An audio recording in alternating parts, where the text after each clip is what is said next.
So hello everyone. तो SSC MTS हवलदार 2025 का CBT का यानी कि जो आपका एग्ज़ाम हुआ था उसका रिजल्ट आ गया है। थोड़ा सा इस वीडियो को ध्यान से पूरा सुन लेना, क्योंकि आप में से काफ़ी लोग अब थोड़ा सा परेशान होंगे कि हमारा रिजल्ट नहीं है, हमने भी एग्ज़ाम दिया था। मैं आपको कुछ चीज़ें क्लियर कर देता हूँ कि तो ये देख लीजिए कितने कैंडिडेट्स ने अप्लाई किया और कितने एग्ज़ाम दिया। 36 लाख स्टूडेंट ने यहाँ पर अप्लाई किया था। एग्ज़ाम आपका 4 फरवरी 2025 से 20 फरवरी 2026 के बीच में हुआ था और टोटल कैंडिडेट्स लगभग 84,000 थे। ठीक है, यानी सिर्फ 22% कैंडिडेट्स ही एग्ज़ाम देने गए थे, है ना। तो नॉर्मलाइजेशन का यूज हुआ है वो ठीक है, उससे मैं ज़्यादा डीप में नहीं जाऊँगा। शॉर्ट लिस्टिंग 1/7 की, यानी कि हाँ ये मान के चलो कि जितनी वैकेंसी है उसके 7 गुना कैंडिडेट्स को यहाँ पर बुलाया गया है या फिर शॉर्ट लिस्ट किया गया है।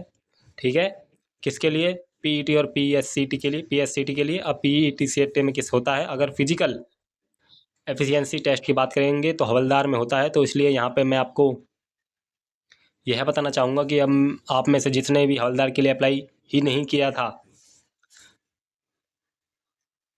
उसको यहाँ पे अपना रिजल्ट देखने को नहीं मिलेगा, क्योंकि ये पीईटी पीएसटी वाले बच्चों की लिस्ट है। ये लोग वो हैं जो देने आए हैं। आपने अप्लाई नहीं किया था हवलदार के लिए तो आपका नहीं होगा, और अगर आपने नहीं किया तो आपका नहीं होगा, इसलिए घबराने की ज़रूरत नहीं है।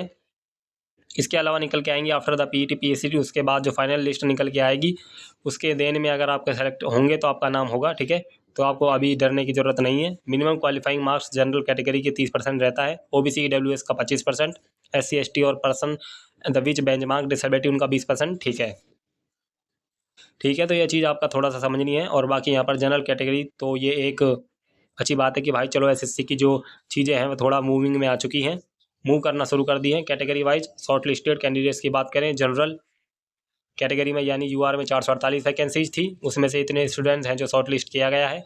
एंड कट ऑफ तो बहुत भयंकर गई है, कुछ कुछ जोन्स में अभी उसी में ओबीसी में और इतनी आप देख सकते हो। पूरा मैं रिपीट कर देता हूँ इसको। ठीक है, मेल पैकेट पर करेक्ट में ये बहुत इंपॉर्टेंट है, क्योंकि इंपॉर्टेंट है। मैं बताता हूँ, थोड़ी देर पहले अभी एक स्टूडेंट का मेरे पास कॉल आया। ठीक है, कि सर मेरे पास सो कॉस्ट नोटिस आया एसएससी की तरफ से किस चीज़ को लेके कि अपना जो मैथ्स एंड रीजनिंग का सेक्शन है आपने बहुत कम टाइम में सॉल्व कर लिया, तो मैं सस्पेंशन। ठीक है, तो शो कॉस्ट नोटिस इशू कर दिया। ठीक है, अब ऑनलाइन हियरिंग होगी तो उसकी प्लीज़ थोड़ा सा देखें इस चीज़ का भी। ठीक है, अब इसका मुझे एग्जैक्टली पता नहीं, क्योंकि इसका तो कोई वो नहीं है कि अगर किसी ने ढंग से तेज सॉल्व कर दिया तो उसमें तो उसकी क्या ही गलती है। लेकिन इस चीज़ का ध्यान रखें, इधर उधर जब आप एग्ज़ाम देने जाएँ तो इधर उधर ना देखें, क्योंकि ये सारी चीज़ें कैमरे में रिकॉर्ड होती हैं और एसएससी इस पे एक्शन ले रहा है। ठीक है, उनका तो विदहेल्ड कर दिया गया, 2 का माइल्ड प्रैक्टिस में पकड़े गए हैं।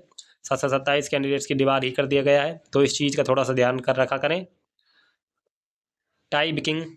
टाइपिंग रूल अब यहाँ पे आप पढ़ सकते हैं। ओके, एंड ये थोड़ा सा रनिंग की प्रैक्टिस स्टार्ट कर दें आप, वो आपको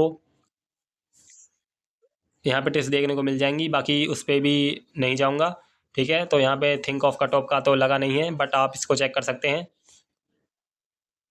जो परमार एसएससी टेलीग्राम चैनल पर, वहाँ पर आपको पूरा पीडीएफ मिल जाएगा। तो आप अगर आपको कट ऑफ वगैरह चेक करनी है तो वहाँ से चेक कर सकते हैं। बाकी अगेन जो लोग भी शॉर्ट लिस्ट हुए हैं, कॉन्ग्रेचुलेसन, बधाई हो।